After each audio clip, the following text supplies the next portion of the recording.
Taurus, this is Mimi with Divination by Mimi. Welcome to your January 15th through the 31st, 2018 tarot reading, a little bit of astrology, and oracle guidance if necessary. So you are ruled by Venus. You rule the second house, house of money, the house of I have. It has a lot to do with the physical body. It has to do with your finances. It has to do, as Venus does, with value, with beauty, with relations. You're an earth sign and you're a fixed sign. So you tend to be a very staid, rooted energy. Okay? And everyone needs that, particularly the fire and air signs. They need to be around that earth energy, but particularly yours, fixed earth. Second house, value, what is here, what is tangible. Taurus is all about that. And sensual, that's the Venus bit. Most Taurus are very attractive people. Yeah, so like when I see Taurus women, it's very rare to see a Taurus woman that's not beautiful. Just Venus always kisses them, or Oshun, or whichever archetype you want to use. Osset, it doesn't matter. It's all the same. And men as well, because there's a sensual nature to them, the relating, the value, beauty. Beauty is very important to Venus and to those ruled by Venus. Fixed meaning you're stayed, as I said, rooted. Hard to change you off your course. Change is something that comes with a lot of time and prodding for a Taurus. But when they change, they definitely change, and you can't change them from that change or change them off their course. So again, very staid, fixed energy. What can I tell you? There are some lunations the second half of the month of importance. On the 16th, 17th, your ruling planet Venus is in Capricorn, the 10th house, with 6 other planets. Holy shit! Along with the new moon. So the sun, the moon, Mercury, Saturn, Pluto, Venus, your ruling planet, and Black Moon Lilith, all in there. Major heavy hitter planets. And at this new moon, an interesting aspect is going to be created with Uranus. Now, Uranus is a very rebellious, progressive, future-forward energy. When I say rebellious, I just mean revolutionary. Okay? Good thing. It's a good thing. This is the activist spirit that you see, the thing that, causes change in the world. It creates nations and concepts in nations. It's about the collective. Well, it's making a square to the new moon, right? And remember, a new moon is the earth casting a shadow on the moon, obscuring the light of the sun. And it's a time, generally, archetypally, for gestation, for planting seeds of intention that you will feed through deed, through thought, through word over the next 2 weeks and beyond, based upon what it is you're trying to manifest. When this aspect occurs, because again, the new moon is in the 10th house, which is authority, hierarchy, the law, government, the police, things like that. When it's making a square, which is an irritant aspect. When I say irritant, I do mean very much an impetus for change. So kind of like that annoying grain of sand in the oyster that ultimately creates a beautiful pearl. That's the change I'm talking about.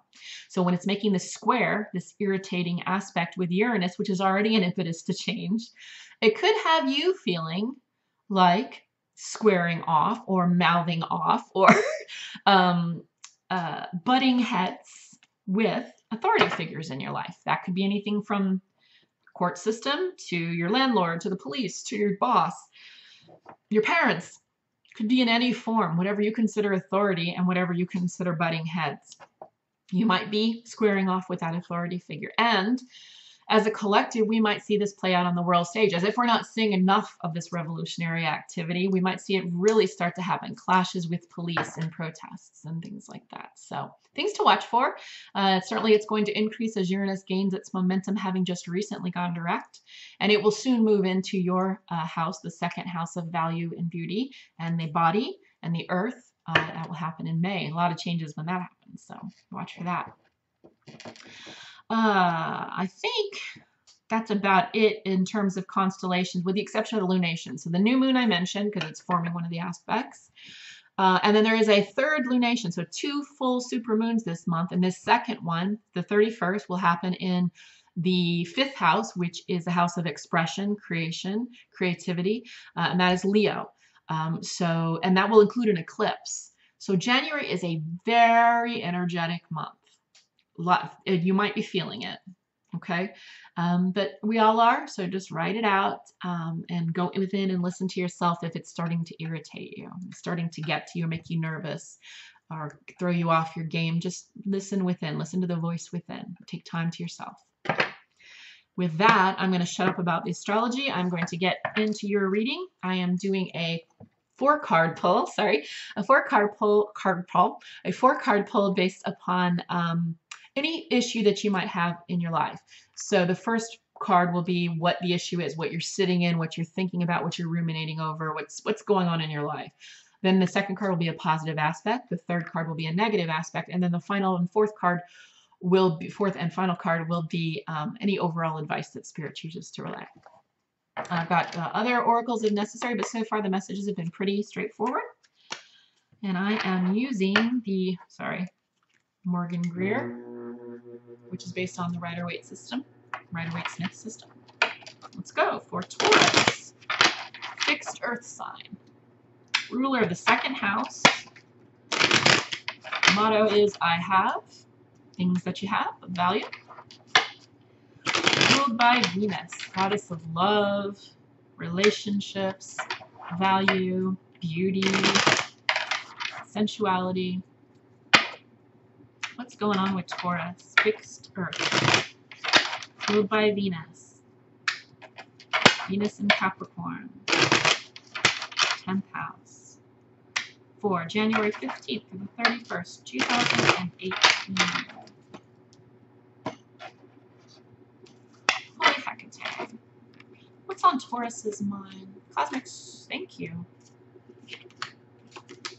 What's on your mind is a lack of ambition to start something. This is could be a lack of passion as well. This is the Ace of Rods. Aces being the very essence of an element or an energy. Rods being fire.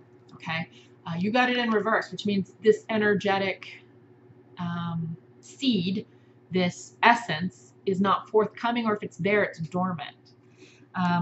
In the negative aspect, you've got the Page of Cups. Might have something to do with a partner, an intimate partner. Positive aspect is no messages. So two pages. Pages generally tend to be messengers. One is of rods in reverse. One is of water in the upright.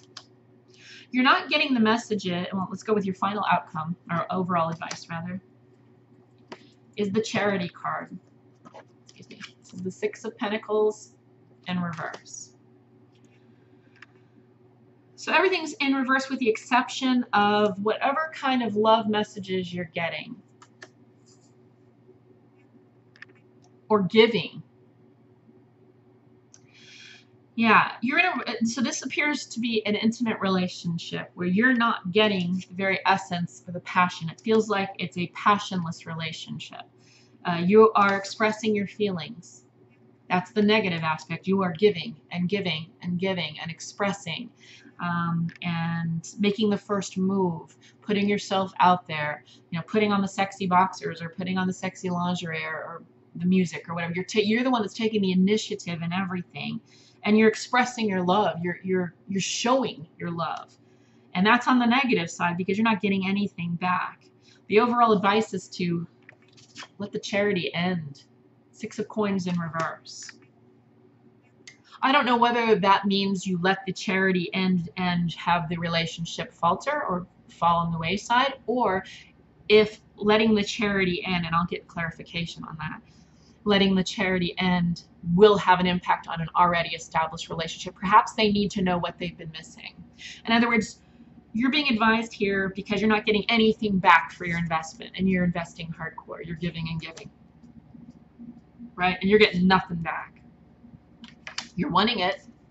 It's not coming. No passion, no expression. Spirit is saying, stop the giving, okay? Let's get a little clarification. I'm going to put some Thoth or Tahuti.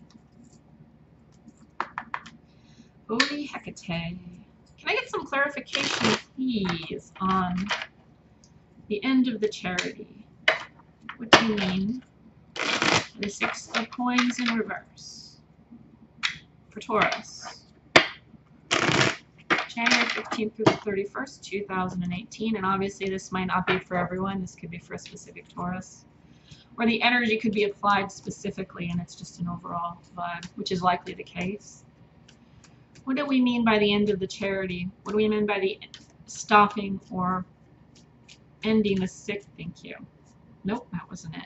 Ending the Six of Coins. Here it is.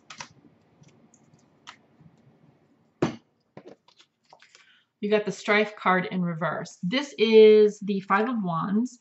The energy involved with this is, hold on, it is Saturn in Leo.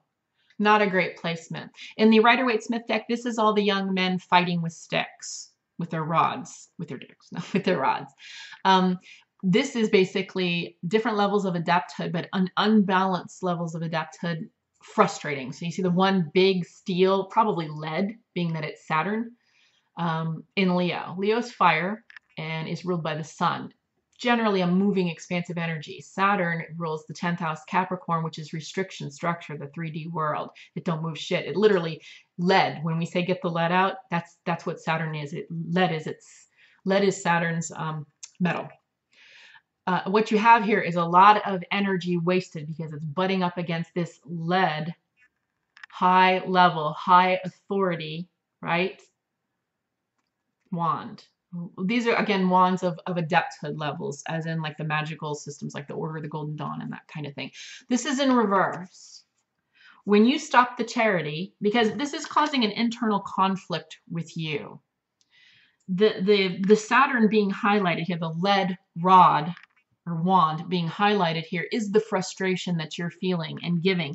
Because remember, you can only give as long as your bucket is full. Once your bucket is empty, who's around to fill it, right? Everyone else is full. They're not worried about anybody else's bucket, but you're the one that's doing all the work. The moment you stop this charity, the moment you're going to feel better physically. And it's important that you pay attention to your physicality. Again, Uranus is so close. It's about to move into your sign. You are about the physicality. So make sure that you are not stressing your, and this I said for Gemini as well, although they tend to be an energy that's nervous. You're not so much a nervous energy, but you can be an overindulgent energy. That doesn't just mean food, sex, drugs, rock and roll. That can also mean overindulgence in work, overindulgence in anything really, or thinking, or in your case, giving. So stop the charity. Stop the charity, you stop the internal strife and frustration you're feeling, and you start to feel better. Because that's the most important thing here.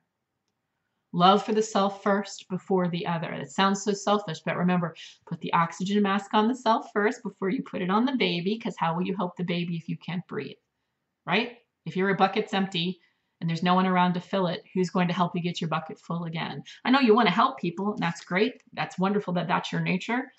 But if you don't stop the charity now, this is going to manifest itself in problems for you. Saturnian problems, physical problems. Okay? I hope that helps. Okay, Taurus, that's all I got for you. I hope that helped you. If you have questions or comments, leave them in the comment section below the video. If you would like a personal reading, please email me at mememes@hotmail.com. You can find that email address in the description box below the video. If you haven't already done so, blah, blah, blah, blah, I would love it if you subscribed and be part of this soul family. We have really nice time communicating with each other in the comments section. I'm a small channel, but we're growing kind of organically, little by little. So if you found it helpful and you'd like to see messages or hear messages in the future, or just communicate about things, please subscribe. If it didn't resonate with you, or especially if it did resonate with you, consider sharing it with others. It may help someone else as well, your Taurus friends, or with Taurus that's pronounced in their chart. I think that's it. So if I don't see you in a private reading, I will see you for the 2 remaining lunations for the rest of the month, and then I'll see you next month. You take care, Taurus.